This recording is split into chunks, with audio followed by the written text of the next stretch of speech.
দুটি পে স্কেলের সমন্বয় একটি পে স্কেল হতে যাচ্ছে।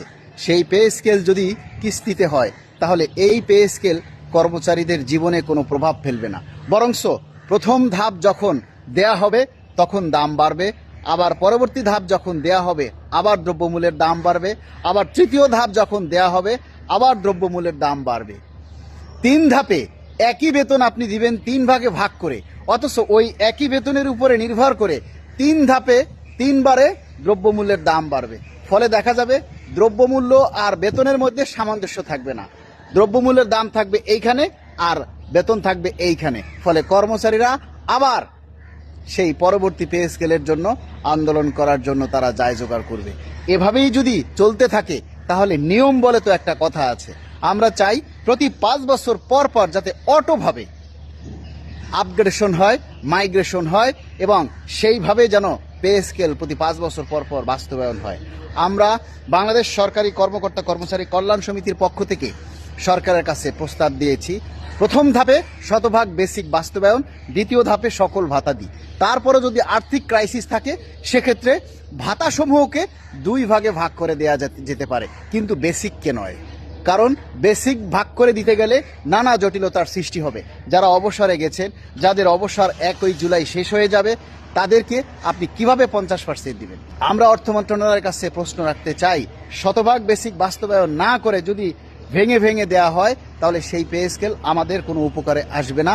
আমরা চাই শতভাগ বাস্তবায়ন, এর কোনো বিকল্প নেই। নইলে এই পে স্কেলে যে বেতন বাড়বে তার চাইতে দ্রব্যমূল্যের দাম বাড়বে অনেক বেশি।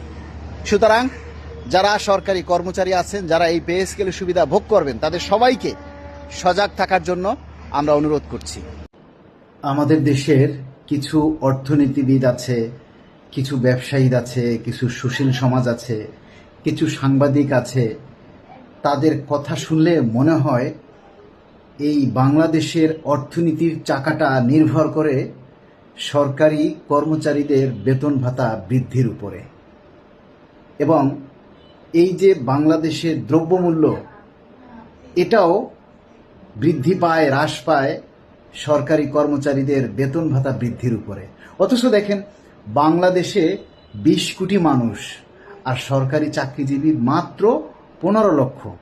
তারপরও এই 15 লক্ষ সরকারি কর্মচারীর বেতন ভাতার উপরেই কি বাংলাদেশের অর্থনীতিটা নির্ভর করে?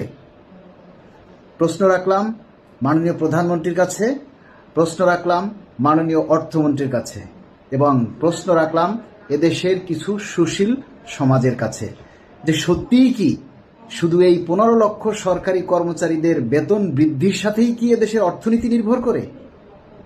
শুধু সরকারি কর্মচারীদের বেতন বাড়ালেই কি এদেশের দ্রব্যমূল্যের দাম বেড়ে যায়? তাহলে এই 11টা বছরে হলোটা কি? 11 বছর আগে চাল কিনতাম 30 টাকায়, আর 11 বছর পরে আজকে সেই চাল কিনতেছি 80 টাকায়। কেন? 11 বছরে তো আমার বেতন বাড়েনি। তাহলে এই 11 বছরে কি এদেশের অর্থনীতির চাকা বন্ধ ছিল? বুঝি না। প্রশ্নের উত্তরটা পেলে একটু বুঝে নিতাম, সাথে আপনারাও উত্তরটা দিয়ে যাবেন, ভুলবেন না কিন্তু। পে স্কেল নিয়ে কথা বলা, পে স্কেল চাওয়া, পে স্কেল নিয়ে আন্দোলন করার অধিকার 22 লক্ষ কর্মকর্তা কর্মচারী প্রত্যেকের আছে। কে কখন পে স্কেল চাইবে, কে কখন পে স্কেল নিয়ে কথা বলবে, এটা সম্পূর্ণই তাদের ব্যক্তি স্বাধীনতা। পে স্কেল নিয়ে কথা বলা, পে স্কেল নিয়ে আন্দোলন করা বা পে স্কেল চাওয়ার অধিকার কেউ কাউকে দেয় নাই। বরং যারা কথা বলে তারা নিজের দায়িত্ব থেকে কথা বলে, বরঞ্চ যারা ঘরে চুপ থাকে, সময় বুঝে উদাও হয়, তারাই হচ্ছে সুযোগ সন্ধানী। যেখানে অন্তর্বর্তীকালীন সরকারের রাখা পে স্কেলের জন্য বরাদ্দ সরকার অন্য খাতে ব্যয় করছে, সেটা নিয়ে কোনো নেতাকে দেখলাম না প্রতিবাদ করতে বা একটা কথা বলতে।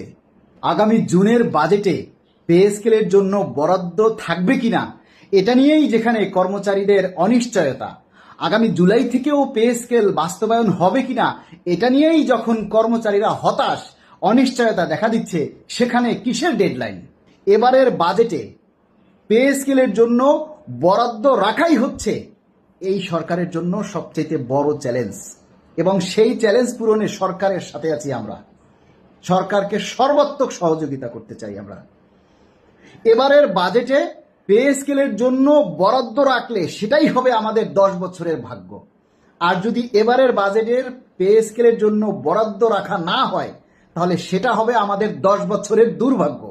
অনেক দালাল কর্মচারী আছে যারা এক একজনের পেজে গিয়ে এক এক রকমের মন্তব্য করে, এরা খুব ভয়ঙ্কর। এদের থেকে দূরে থাকুন। এই সমস্ত দালাল শ্রেণীর কর্মচারীরাই হচ্ছে আমাদের অধিকার আদায়ের পথের একমাত্র বাধা।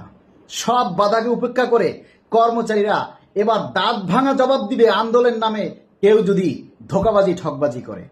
আমরা জানুয়ারি, ফেব্রুয়ারি আর জুন, জুলাই বুঝি না। আমরা এই মুহূর্তে চাই পে স্কেলের জন্য বরাদ্দ এবং পে স্কেলের প্রজ্ঞাপন। আপনি যদি একমত থাকেন তাহলেও কমেন্ট করে যান, আর আপনি যদি দ্বিমত পোষণ করেন সেটাও কমেন্ট করে যান। তবে আমরা অবশ্যই জানুয়ারি 26 থেকেই এর বাস্তবায়ন চাই। আন্দোলন নয়, আলোচনার মাধ্যমেই আমরা পে স্কেল বাস্তবায়নের জন্য পথ খুঁজব এবং সরকারের সাথে আলোচনা করার আমরা সেই সুযোগটা চাই।